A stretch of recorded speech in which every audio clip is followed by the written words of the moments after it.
Hello dear, आप political science का paper देने जा रहे हैं। आपके पास बहुत कम टाइम रह गया डियर। आप चाहते हैं कि पॉलिटिकल साइंस में मेरा 100 में 100 स्कोर आए, तो इस क्लास को आपको पूरी तरह से एंड तक देखनी है। और साथ साथ में आप लोग अपने अपने फ्रेंड्स के ग्रुप वगैरह जहां भी है, हर जगह इस वीडियो को जो आप लोग यानी शेयर कर देंगे, ताकि इससे आपके दोस्त लोग को हेल्प हो पाएंगे। हर हाल में इस वीडियो को आपको पूरी तरह से एंड तक देखना चाहिए। देखिए, आप लोग का पेपर प्रश्न पत्र की अगर बात करेंगे तो आपका प्रश्न पत्र है, ऐसा ही आपको कुछ देखने को मिलेंगे। एंड जो भी बच्चे आप लोग नए आ रहे हैं, सबसे पहले आप लोग चैनल को सब्सक्राइब कर लीजिए। तो डियर चलिए हम लोग स्टार्ट करते हैं, एक एक चीजों को है ना अच्छे से समझेंगे और साथ साथ में आप लोग नोट करते हुए चलेंगे। सभी बच्चे 2 से 3 बार अच्छे से इस वीडियो को देख लीजिएगा, है ना। बात करते पहला क्वेश्चन जो कि आपके स्क्रीन पे आ गया। क्वेश्चन कहता है कि संयुक्त राष्ट्र के चार्टर को जो है सर्वसम्मति से कब यानी स्वीकार किया गया था। तो ये आप लोग को बताना है कब यानी स्वीकार किए गए थे, इस पे आपको है ना बताना है। तो याद रखिएगा ये 26 जून है ना, 26 जून 1945 को। ये आपका अगर 26 जून ना दिया हुआ है तो याद रखिएगा 25 जून है तो 25 जून में भी आप टिक कर सकते हैं। इसलिए आपको जो है ये दोनों मैंने आपको यहाँ जो टाइप कर दिया। तो इसलिए इसका आंसर क्या हो जाएगा भाई, तो याद रखेंगे 26 जून 1945, तो इसका राइट आंसर हो जाएंगे। ठीक है, चलिए आगे देखिए। क्वेश्चन दूसरा कहता है कि गुटनिरपेक्ष आंदोलन का शिखर सम्मेलन किस वर्ष भारत में हुआ था। पता आपको गुटनिरपेक्ष है ना, गुटनिरपेक्ष आंदोलन का शिखर सम्मेलन जो किस वर्ष भारत में हुआ था, तो हम लोग जानते हैं कि 7वां शिखर सम्मेलन जो कि 1983 को हुआ था। और पता कहां पे, दिल्ली में हुआ था। ये पता ना, अपना भारत की राजधानी दिल्ली में जो है ना, ये क्या हुआ था भाई, तो गुटनिरपेक्ष आंदोलन का 7वां शिखर सम्मेलन हुआ था। इसको आप लोग जो है नोट कर लेंगे। ठीक है, आगे देखिए क्या कहता है। तीसरा नंबर क्वेश्चन कहता है कि संविधान है ना, संविधान के किस संशोधन के द्वारा मौलिक कर्तव्यों को जोड़ा गया है ना। ध्यान दीजिएगा, संविधान के किस संशोधन द्वारा मौलिक कर्तव्यों को जोड़ा गया है, ये आप लोग को बतानी है। तो हम लोग जानते हैं जो कि 42वां संविधान संशोधन 1976 को हुआ था और इसी में जो है ना मौलिक अधिकारों को जोड़ा गया है ना। इसका आंसर आपने बिल्कुल सी, बिल्कुल करेक्ट आंसर। मौलिक अधिकार कितना है बाबू, तो याद रखिएगा 6 मौलिक अधिकार है, जो कि इससे पहले 7 होता। एक था क्या, संपत्ति का अधिकार, जिसको हटा दिया गया। चलिए आगे देखिए, क्वेश्चन कहता है, नेक्स्ट क्वेश्चन देखेंगे हम लोग। क्वेश्चन नंबर 4 देखिएगा क्या कहता है इसमें, कि देश की रक्षा करना है ना, किस कोटि के अंतर्गत आएगा। तो याद रखिएगा देश की रक्षा करना, ये किस कोटि के अंतर्गत आएंगे, तो याद होगा आप लोग को ये मौलिक कर्तव्य के अंतर्गत आ जाएंगे। किसमें आ जाएगा, मौलिक कर्तव्य के अंतर्गत आ जाएंगे, है ना। मौलिक कर्तव्य कितना है, तो याद रखिएगा मौलिक कर्तव्य जो है 11 है। ठीक है, चलिए आगे देखिए। आगे नेक्स्ट क्वेश्चन देख रहे हैं। क्वेश्चन कहता है 5 नंबर क्वेश्चन, शीत युद्ध के दौरान जर्मनी का एकीकरण किस वर्ष में हुआ था। तो देखिएगा शीत युद्ध के दौरान जर्मनी का एकीकरण के बारे में आप लोग को बतानी है। तो हम लोग जानते हैं जर्मनी का एकीकरण 3 अक्टूबर है ना, 3 अक्टूबर 1800 जो है ना 1990 को हुआ है। ये आप लोग को ध्यान रखना, और यहाँ आपका ऑप्शन सी बिल्कुल परफेक्ट आंसर है। ठीक है, क्वेश्चन देख पा रहे हैं, संयुक्त राष्ट्र संघ के प्रथम महासचिव कौन थे बाबू, इनके बारे में बताइए। देखिए संयुक्त राष्ट्र संघ के प्रथम महासचिव की बात करें, ट्रिगवेल लाई थे या युथांड थे, बीबी घाली थे या कोफी अन्नान थे। तो याद रखिएगा ट्रिगवेल लाई जो आप लोगों ने अगर आंसर दिए तो बिल्कुल सही दिए हैं। आगे देखिए क्वेश्चन क्या कहता है इसमें। नेक्स्ट क्वेश्चन देख पा रहे हैं। क्वेश्चन कहता है कि चुनाव अंक कटौती है ना, कोटा निकालकर मतों की गणना किस प्रणाली के अंतर्गत की जाती है। तो ये कौन सा प्रणाली के अंतर्गत ऐसे जो है ना की जाती है, तो याद रखिएगा अनुपातिक है ना। ध्यान रखिएगा कौन सा होगा, अनुपातिक प्रतिनिधि प्रणाली हो जाएंगे। अगर आपने अनुपातिक प्रतिनिधि प्रणाली दी है तो बिल्कुल सही लगा रहा है। क्वेश्चन देखिए, कैबिनेट के मेहराब की आधारशिला किसे कहते हैं, है ना। तो कैबिनेट के मेहराब के जो आधारशिला होते हैं ना, वो कौन होते हैं, पीएम होते हैं, यानी प्रधानमंत्री होते हैं। तो इसका आंसर क्या हो जाएगा बाबू, तो प्रधानमंत्री आपने सही लगाए। आगे देखिए, क्वेश्चन कहता है कि राज्यों के शासन में किसे केंद्र का अभिकर्ता कहा जाता है। तो राज्यों के शासन में किसे केंद्र का अभिकर्ता कहा जाता है, तो याद रखिएगा राज्यपाल को करते हैं, और राज्यपाल ही जो है मुख्यमंत्री का जो है क्या करते हैं, मुख्यमंत्री का नियुक्ति करते हैं। ये आप भी आपको मालूम होनी चाहिए। आगे देखिए क्वेश्चन क्या कहता है ना, राज्यसभा की सदस्यता के लिए न्यूनतम आयु क्या होनी चाहिए। देखिए राज्यसभा के लिए मैंने हमेशा आपको कई बार बताया, राज्यसभा, विधानसभा, लोकसभा है ना, सबका मैंने बताया आपको। तो याद रखिए राज्यसभा के लिए कितनी होनी चाहिए, तो याद रखिए आयु जो है 30 वर्ष होनी चाहिए। और इसका कार्यकाल क्या होता है ना, कार्यकाल के बारे में अक्सर बच्चे पूछे जाते हैं ना, कार्यकाल के बारे में। तो याद रखिए कार्यकाल जो होता है ना कितना होते हैं, 6 वर्ष का होता है। कितना वर्ष का होता है, 6 वर्ष का। और देखिए विधानसभा के लिए कितना होनी चाहिए, विधानसभा की बात हो रही है। विधानसभा के लिए जो है ना आयु कितनी होनी चाहिए, तो ये 25 वर्ष। और आपका इसका जो कार्यकाल होता है वो कितना होता है, 5 वर्ष का होता है। लोकसभा चाहे विधानसभा ये 5 वर्ष का होता है, विधान परिषद का 6 वर्ष का होता है, और उसमें 30 वर्ष की आयु चाहिए। ठीक है, चलिए आगे देख पा रहे। क्वेश्चन कहता है, क्वेश्चन नंबर 11 कहता है कि विकेंद्रीकरण किस शासन की विशेषता है ना। जो कि हम लोग जानते हैं ना, विकेंद्रीकरण की अगर बात करें तो बाबू ये आपका संघात्मक यानी लोकतांत्रिक शासन आ जाएंगे। संघात्मक शासन अगर आपने आंसर रहा है तो बिल्कुल सही है। आगे देख पा रहे क्वेश्चन कहता है, भारतीय संविधान की किस सूची में पर जो है केंद्र और राज्य दोनों विधायी की जो है कानून जो है बन सकती है, तो वो कौन सा हो सकता है, ये आपको बतानी है। ये संघ सूची हो जाएंगे, बिल्कुल नहीं राज्य सूची नहीं, इसमें समवर्ती सूची के अंतर्गत आएंगे। तो इसका आंसर क्या हो जाएगा आपका, यानी समवर्ती सूची बाबू आपने सही लगाए। आगे देखिए, इसमें क्या कहता है कि दक्षेस का पहला सम्मेलन किस देश में हुआ था, किसकी बात हो रही है, दक्षेस की बात हो रही है, जिसको हम लोग क्या कहते हैं, सार्क कहते हैं, है ना। अगर सार्क की अगर बात करें तो इसका स्थापना कब हुआ है, तो बाबू याद रखिएगा 1985 में सार्क का स्थापना हुआ है। ये आप लोगों को नोट करनी है। इसमें कुल देश की संख्या कितना होता है, तो कुल देश जो है इसमें 8 होते हैं, है ना, जो कि बाद में पहले 7 था, बाद में जो इसको अफगानिस्तान को जोड़ करके अभी जो है ना कुल 8 हो गया है। तो याद रखिएगा इसमें दक्षेस का पहला सम्मेलन की बात करें तो ये बांग्लादेश का राजधानी कहाँ पे, ढाका में हुआ था। इसका आंसर आपने सही लगाया। आगे देखिए, नगर निगम स्थापित होने के लिए कम से कम कितनी जनसंख्या की जो है आवश्यकता होती है, तो उसमें है ना 5 से लेकर 10 लाख के बीच होती है। तो यहाँ आप जो है 7 लाख दे सकते हैं। इसका आंसर 7 लाख बिल्कुल सही है। तो 5 से लेकर 10 लाख की आपको ध्यान रखना है, ठीक है। चलिए, सभी बच्चों का आप लोग का एकदम परफेक्ट आंसर आ, कोई दिक्कत नहीं है। आगे देखिए, क्वेश्चन कहता है भारतीय नागरिकता संशोधन जो अधिनियम 1986 के अनुसार जो व्यक्ति पंजीकरण के माध्यम से भारतीय नागरिकता प्राप्त करना चाहते हैं उन्हें, है ना, अब भारत में कम से कम कितनी वर्ष तक निवास करना होगा। तो ये पहले कितना था, 5 वर्ष तक, लेकिन अब जो है इसको बढ़ा दिया गया है, 7 वर्ष कर दिया। तो याद रखिएगा 7 वर्ष हो जाएंगे, ठीक है बाबू। चलिए आगे देखिए, क्वेश्चन नेक्स्ट क्वेश्चन देख पा रहे हैं। क्वेश्चन कहता है कि हमारी नियोजन व्यवस्था जो है किस विचारधारा पर आधारित है, यानी हमारी नियोजन व्यवस्था जो है किस विचारधारा पर आधारित है, ये आप लोग को बतानी है। तो हम लोग जानते हैं हमारी जो है ना व्यवस्था, हमारी नियोजन व्यवस्था जो है किस विचारधारा पर आश्रित है, तो याद रखिएगा ये होगा आपका लोकतांत्रिक समाजवाद। आपने अगर लोकतांत्रिक समाजवाद बताया तो बिल्कुल सही है। क्वेश्चन देखिएगा, किस पंचवर्षीय योजना में गरीबी हटाओ कार्यक्रम को विशेष स्थान दिया गया था, तो कौन इसको विशेष स्थान जो मिला है, तो ये पंचवी पंचवर्षीय योजना जिसमें 1974 से 1979 को आता है, और पहला पंचवर्षीय योजना 1951 से 56, है ना, और दूसरा 56 से लेकर 1956 से लेकर के, है ना, 61 तक हुआ है, ठीक है। तो याद रखिएगा इसका आंसर आपने सी अगर लगाए तो आपने आंसर सही दिए बाबू, ठीक है। आगे देखिए, क्वेश्चन क्या कहते हैं इसमें, किस संविधान संशोधन के द्वारा नगर निकाय को संवैधानिक दर्जा दिया गया है, तो याद रखिएगा वो 74वां संविधान संशोधन जो कि हम लोग जानते हैं 1993 है ना, 1993 से 92 दे सकते हैं। चलिए आगे देखिए, नेक्स्ट क्वेश्चन देखते हैं। क्वेश्चन कहता है कि अनुसूचित जाति संघ की स्थापना किसने की, बात किसकी हो रही है, अनुसूचित जाति संघ की बात हो रही है। तो याद रखिएगा हम लोग जानते हैं अनुसूचित जाति संघ की स्थापना BR अम्बेडकर यानी भीमराव अम्बेडकर जी ने किया था। इसका आंसर आपने बिल्कुल बी परफेक्ट आंसर लगाया। क्वेश्चन देख पा रहे कि भारत के वर्तमान राष्ट्रपति का नाम क्या है। भारत के वर्तमान राष्ट्रपति की अगर बात करें तो याद रखिएगा राष्ट्रपति आपका कौन हो जाएंगे, तो वर्तमान में कौन है, द्रौपदी मुर्मू है। लेकिन यहाँ आपका है नहीं, है ना, ऑप्शन में नहीं दिया हुआ है। तो इसका आंसर आपका ऑप्शन डी बिल्कुल परफेक्ट आंसर हो जाएंगे। क्वेश्चन कहता है भारत में चीन युद्ध किस वर्ष हुआ है, तो भारत और चीन के बीच जो युद्ध हुआ है ना, तो ये आप लोग को मालूम होनी चाहिए, है ना, 1962 को हुआ था। इससे पहले एक समझौता रखा गया था, पंचशील समझौता, पंचशील, है ना, जो कि इसका जो है ना उल्लंघन कर दिया किसके द्वारा, चीन के द्वारा। 1954 को पंचशील समझौता हुआ था भारत और चीन के बीच, ठीक है। और 1962 में अपना भारत पर आक्रमण कर दिए थे। किसके द्वारा आक्रमण किया गया था, तो याद रखिएगा चीन ने आक्रमण किए थे। भारतीय विदेश नीति का आधार क्या होता है, तो देखिए विश्व में क्या, यानी शांति स्थापित रहे, शांति सहस्तित्व रहे, है ना। पंचशील में जिसमें 5 पॉइंट रखा गया तो उन सभी जो है इसमें आ जाएगा। तो इसका आंसर आपका जो है ऑप्शन जो है बिल्कुल डी करेक्ट है। परंपरागत सुरक्षा नीति में कौन से तत्व नहीं है, है ना, तत्व है परंपरागत सुरक्षा नीति के कौन कौन से तत्व है, तो ये आप लोग को देखिए शक्ति संतुलन भी होगा, गठबंधन की राजनीति हो जाएगा, सामूहिक सुरक्षा, यानी इसका आंसर आपने उपयुक्त में से सभी अगर दिए तो बिल्कुल सही है। किसने कहा स्वतंत्र हमारा जन्म सिद्ध अधिकार है, तो बाबू याद रखिएगा स्वतंत्र हमारा जन्म सिद्ध का अधिकार जो बताया तो ये बाल गंगाधर तिलक ने आपने आंसर, है ना, सही लगाया। आगे देखिए क्वेश्चन है, क्वेश्चन देख पा रहे 25 नंबर क्वेश्चन जो देख रहे हैं, इसमें क्वेश्चन कहता है कि संविधान के किस अनुच्छेद के द्वारा बंदी व्यक्तियों को संवैधानिक अधिकार दिए हैं, तो वो जो होगा आपका अनुच्छेद, है ना, 22 द्वारा। आपने आंसर बिल्कुल सही लगाया। आगे देखिए क्वेश्चन कहता है भारत में किस तरह की कार्यपालिका है, जो भारत में किस तरह की कार्यपालिका है, बहुत याद रखिएगा बहुल कार्यपालिका। आपने आंसर सही लगा रहा है, बहुल कार्यपालिका। आगे देखिए क्वेश्चन कहता है भारतीय संसद के उच्च अथवा द्वितीय सदन का क्या नाम था, नहीं, भारतीय संसद के उच्च अथवा द्वितीय सदन की अगर बात करें तो ये राज्यसभा हो जाएंगे। आपने अगर राज्यसभा दी है तो बिल्कुल परफेक्ट आंसर लगाएं। आगे देखिए क्वेश्चन कहता है, ध्यान दीजिएगा, क्वेश्चन है कि लोकसभा बिहार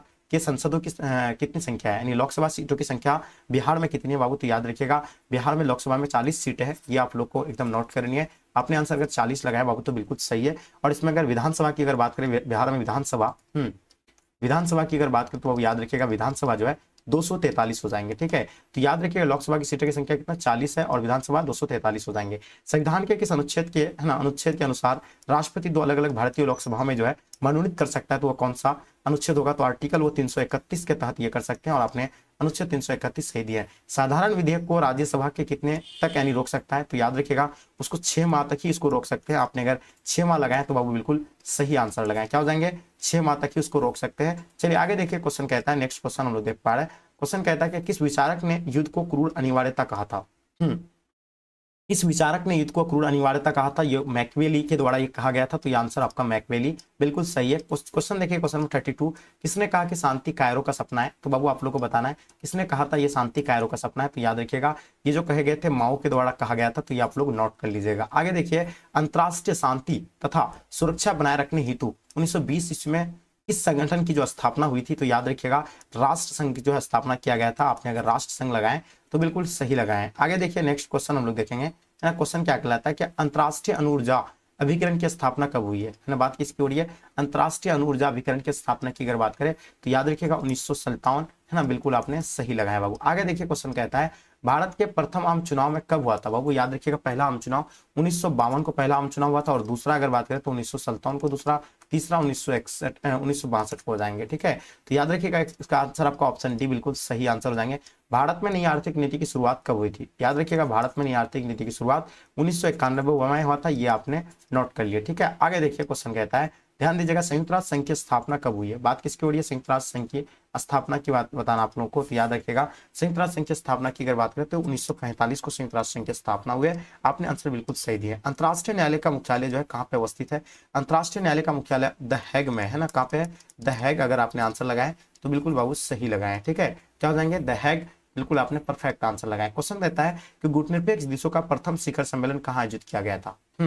गुटनिरपेक्ष देशों का प्रथम शिखर सम्मेलन जो आयोजित किए गए थे बेलग्रेड के हवाना, यानी आपने आंसर बिल्कुल बेलग्रेड, और ये कब? यानी 1961 में। ठीक है बाबू, अब देखिएगा हम लोग जानते हैं कि ये ना क्या हो जाएंगे, और गुटनिरपेक्षता मतलब है ना इसमें जो कौन कौन सा देश इसका अपना भारत जो इसका नीति अपनाए थे। गुटनिरपेक्षता मतलब मैंने आपको बता दिया, यानी पूरा भारत जो है मतलब पूरा वर्ल्ड जो है दो गुटों में बट गया था, यूएसए और साथ में यूएसएसआर। ठीक है, जो ये दोनों गुटों को सपोर्ट नहीं करता था वो गुटनिरपेक्षता की नीति अपनाया था, इसमें अपना भारत भी जो है अपनाए थे। क्वेश्चन देख पा रहे किस वर्ष पश्चिमी राष्ट्रों की ने नाटो की स्थापना की थी? तो यहाँ नाटो की बात हो रही है। सब जानते हैं कि नाटो का स्थापना जो है 1949 को हुआ है। नाटो का स्थापना कब हुआ बाबू? तो याद रखिएगा 1949। अगर आपने आंसर लगाए तो बिल्कुल परफेक्ट आंसर आपका। ठीक है, चलिए आगे देखिए क्वेश्चन कहता है कि विधान परिषद के अध्यक्ष को क्या कहा जाता है? विधान परिषद के जो अध्यक्ष होते हैं ना उसको क्या कहते हैं बाबू? तो ध्यान रखिएगा उसके अध्यक्ष को है ना क्या कहते हैं? सभापति कहते हैं, है ना। तो बिल्कुल आप नोट कर लिए, विधान परिषद के अध्यक्ष को जो है क्या कहते हैं? सभापति कहते हैं, बिल्कुल सही है। और विधान परिषद का कार्यकाल जो होता है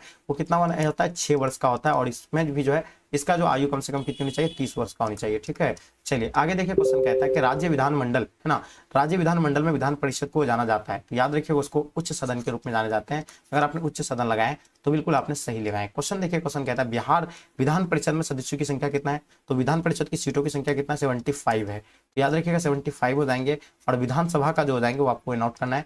विधानसभा की अगर बात करें तो विधानसभा का कितना हो जाएंगे? 243 हो जाएंगे। ठीक है, विधानसभा के बैठक में गणपूर्ति के लिए कम से कम कितनी जो है सदस्यों की उपस्थिति होनी चाहिए? तो 1/10 सदस्य या 10 सदस्य की जो है उपस्थिति होनी चाहिए। आगे देखिए क्वेश्चन कहता है एक साल में विधानसभा के कितने अधिवेशन की आवश्यकता है ना? एक साल में जो है ना विधानसभा के कितने अधिवेशन की आवश्यकता होता है? तो इसमें 2 अधिवेशन होता है, यानी 2 अधिवेशन होते हैं। आपने आंसर बाबू 2 अधिवेशन बिल्कुल परफेक्ट लगाए। आगे देखिए क्वेश्चन कहता है क्या कहता है इसमें कि मौलिक अधिकार का अभिरक्षक कौन है? मौलिक अधिकार के जो अभिरक्षक होते हैं वो सर्वोच्च न्यायालय होते हैं। आपने अगर आंसर सर्वोच्च न्यायालय लगाए बाबू तो इसका आंसर सही है। आगे देखिए क्वेश्चन कहता है कि भारतीय न्यायपालिका किस प्रक्रिया के अंतर्गत कार्य करती है? यानी भारतीय न्यायपालिका किस प्रक्रिया के अंतर्गत कार्य करती है? कानून द्वारा स्थापित प्रक्रिया हो जाएगा, न्यायपालिका द्वारा निर्मित प्रक्रिया हो जाएंगे, कानून की उचित प्रक्रिया हो जाएंगे। तो याद रखिएगा कानून द्वारा स्थापित प्रक्रिया अगर आपने लगाए तो बिल्कुल सही आंसर है। उच्च न्यायालय के न्यायाधीश की सेवानिवृत्त आयु क्या है ना? उच्च न्यायालय की सेवानिवृत्त की आयु की बात करें तो 62 वर्ष हो जाएंगे, है ना। कितना? यानी 62 वर्ष। आपने आंसर बिल्कुल सही लगाए।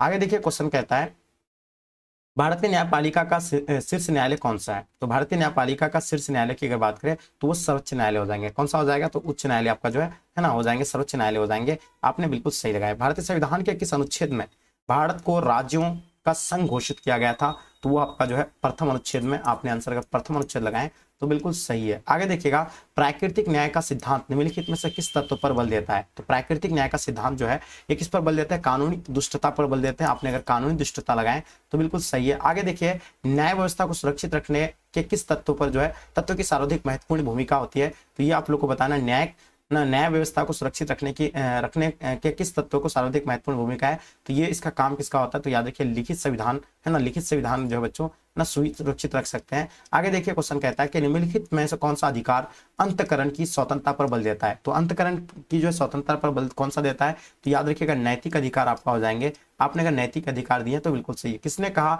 कि कानून के बल के बिना अधिकार एक शब्द की तरह है, तो ये जिससे मनुष्य की जो है कोई सुरक्षा नहीं हो सकती है, तो याद रखिएगा थॉमस हॉब्स के द्वारा आपने आंसर बिल्कुल सही लगा रहे हैं। आगे देखिए क्वेश्चन कहता है 1947 में संयुक्त राष्ट्र संघ ने कौन सी घोषणा अपनाई थी, तो याद रखिए मानव अधिकारों की सार्वभौमिक घोषणा, आपने आंसर बिल्कुल सही लगाए। आगे देखिए क्वेश्चन कहता है कि अधिकारों की सामाजिक उपयोगिता का सिद्धांत किसने प्रतिपादित किया था, तो जॉन लॉक के द्वारा, आपने अगर जॉन लॉक बताएं बिल्कुल सही आंसर है। आगे देखिए अधिग्रहण युक्त व्यक्तिवादिता की अवधारणा किसके जो है चिंतन में निहित है, तो याद रखिएगा लॉक व बक, यानी बिल्कुल इसका आंसर आपका हो जाएंगे लॉक व बक, बिल्कुल सही है। आगे देखिए क्वेश्चन कहता है नागरिक गणतंत्रवाद का सूत्र किसने प्रतिपादित किया था, तो नागरिक गणतंत्रवाद का सूत्र जो है अरस्तु के द्वारा जो है प्रतिपादित किए थे, तो आपने अगर अरस्तु मारे हैं तो बिल्कुल सही है। नागरिक निष्क्रियवाद पदबंध की प्रतिपादित जो किया गया था बाबू, ये ब्रिया एस टर्नर ने, आपने आंसर बिल्कुल परफेक्ट लगाए। आगे देखिए क्वेश्चन है किसने कहा कि धर्म लोगों की के लिए अफीम है ना, इसने कहा कि धर्म लोगों के लिए अफीम है, तो मैकियावेली हो जाएंगे,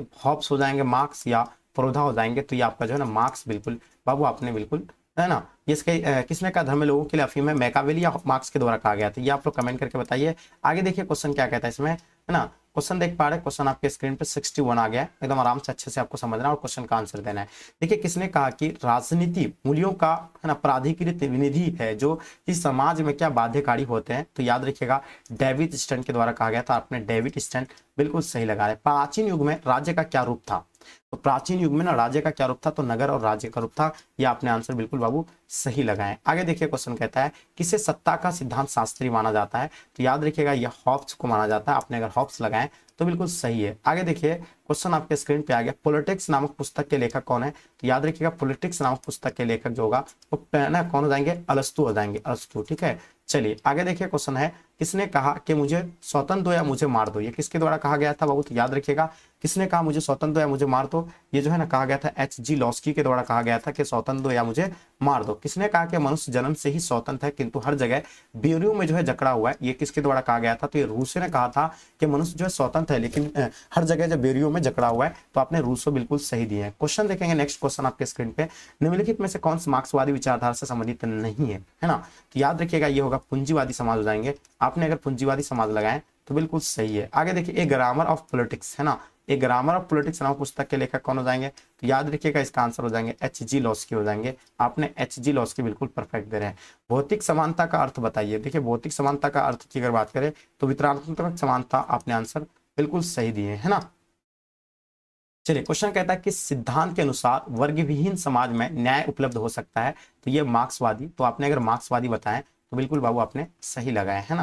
राज्यसभा के सदस्यता के लिए कार्यकाल क्या है, तो देखिएगा राज्यसभा के सदस्यता के लिए जो है ना उसका कार्यकाल जो होता है ना वो 6 वर्ष का होता है, अपने 6 वर्ष बिल्कुल सही लगा रहे हैं। आगे देखिए दोनों सदनों की संयुक्त बैठक की अध्यक्षता कौन करते हैं, तो राष्ट्रपति करते हैं, है ना, ये चीजें आप लोग को नोट करनी है। आगे देखिए क्वेश्चन है कि नई अखिल भारतीय सेवा स्थापित करने की दृष्टि से विशेष महत्व किसका है, तो याद रखिएगा ये संसद के प्रस्ताव का है, आपने आंसर संसद के प्रस्ताव आपने बिल्कुल बाबू सही दिए हैं। आगे देखिए, है ना, प्राक्कलन समिति के सदस्य कौन होते हैं, तो देखिए प्राक्कलन समिति के जो सदस्य कौन होते हैं बाबू, तो याद रखिए लोकसभा के सदस्यों में चुने जाते हैं, आपने आंसर इसका बिल्कुल सही लगाएं। चलिए आगे देखेंगे, क्वेश्चन कहता है कि विधान परिषद के सदस्यों का कार्यकाल कितना होता है, तो विधान परिषद का 6 होता है और इसका जो है ना इसमें आयु कितनी होनी चाहिए, तो ये 30 वर्ष का होता है, ठीक है बाबू। आगे देखिए क्वेश्चन है, क्वेश्चन क्या कहता है कि विधान परिषद का सदस्य निर्वाचित होने के लिए कितनी उम्र की जो आवश्यकता होती है इसमें, तो इसमें जो उम्र की अगर आवश्यकता की बात करें तो 30 यानी 30 वर्ष की इसमें जो है ना आवश्यकता होती है, ये चीजें आपको नोट करना। और विधानसभा का जो कार्यकाल मैंने बता दिया आपको